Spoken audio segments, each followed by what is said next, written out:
नमस्कार, मैं हूं आपके साथ वैशाली और आप देख रहे हैं बौद्धिक भारत। आइए रुक करते हैं आज की बड़ी खबर पर। गुजरात में नरेंद्र मोदी स्टेडियम का नाम पुनः सरदार वल्लभ भाई पटेल स्टेडियम नाम दिलाने के लिए सरदार सम्मान यात्रा समिति की टीम कटिबद्ध। आज के दिन सरदार सम्मान यात्रा समिति की टीम की ओर से गुजरात के अहमदाबाद में मोटेरा स्थित मोटेरा स्टेडियम की मुलाकात ली गई।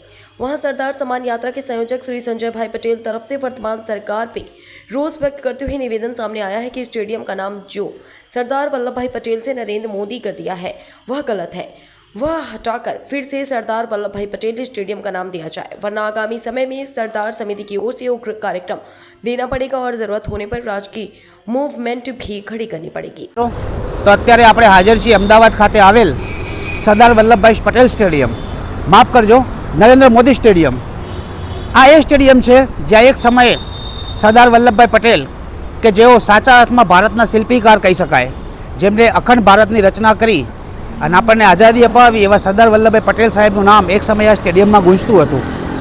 પણ અત્યારની કેન્દ્રની ભાજપ સરકાર અને રાજ્યની ભાજપ સરકાર પોતાની પ્રતિષ્ઠાની જે પ્રસિદ્ધિની ભૂખ છે એની તૃપ્તિ માટે થઈને સરદાર વલ્લભભાઈ પટેલ સાહેબનું નામ હટાવી અને નરેન્દ્ર મોદી સાહેબનું નામ કરવામાં આવેલું છે। હવે સરદાર વલ્લભભાઈ પટેલ જે સાચા અર્થમાં ભારતના શિલ્પીકાર કહી શકીએ, જેમણે આ દેશ માટે ખૂબ લડાઈ કરી છે, તેમ છતાં માત્ર હલકી પ્રસિદ્ધિ મેળવવા માટે ભાજપની સરકારે જે કૃત્ય કર્યું છે એને કડક શબ્દોમાં અમે વખોડી રહ્યા છીએ।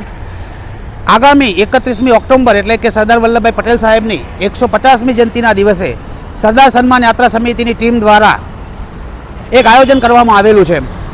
એ દિવસના રોજ સરદાર વલ્લભભાઈ પટેલ સાહેબને ફૂલહાર કરી અને સરદાર વલ્લભભાઈ પટેલ સ્ટેડિયમનો ઘેરાવ કરવામાં આવશે।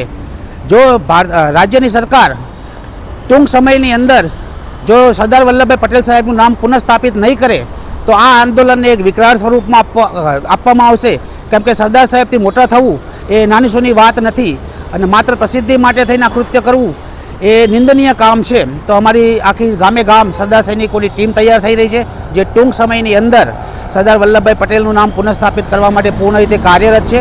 આ માત્ર વાત સરદાર વલ્લભભાઈ પટેલ એક નામની નથી, પણ આ જે છે વિચારધારાની લડાઈ છે કે અત્યારની ભાજપ સરકાર પોતાની પબ્લિસિટી માટે થઈ અને સરદાર સાહેબનું નામ હટાવી શકે છે તો આગળ જતાં એવી ઘટના બની શકે છે કે આગળ જતાં આપણને બાબા સાહેબ આંબેડકરનું નામ પણ ભૂલાવી દેવામાં આવશે, એપીજે અબ્દુલ કલામનું નામ પણ ભૂલાવી દેવામાં આવશે, કૃષ્ણકુમારસિંહજી ગોહિલનું નામ પણ ભૂલાવી દેવામાં આવશે। જો આ બાબતો ઉપર ગુજરાતની પ્રજા ધ્યાન નહીં આપે તો આગળ જતાં આપણે જે ભયના ઓથાર નીચે જીવી રહ્યા છીએ એની આપણને આદત પડી જશે।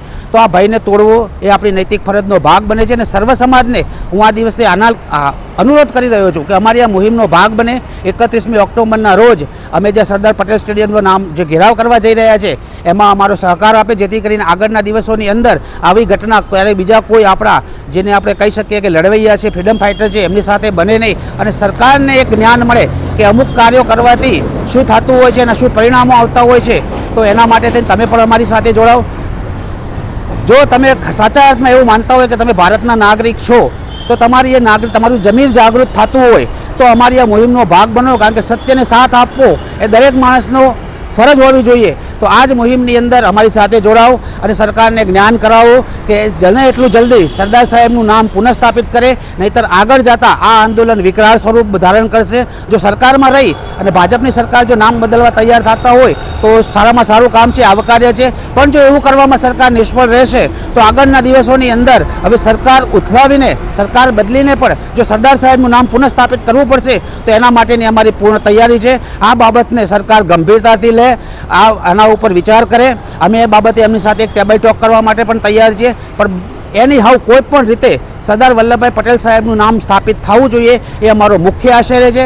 આવનારા દિવસોની અંદર આ બાબતને લઈને જો અમારે કોઈ રાજકીય મૂવમેન્ટ પણ ઊભી કરવી પડે તો એના માટે પણ અમારી પૂર્ણ તૈયારી છે, પણ અમારું એક જ લક્ષ્ય છે કે આ સ્ટેડિયમ ખાતે ફરી એક વખત સરદાર વલ્લભભાઈ પટેલનું નામ ગુંજવું જોઈએ। જય સરદાર। સંવાદદાતા દિનેશ પટેલ, બૌદ્ધિક ભારત, અરાવલી।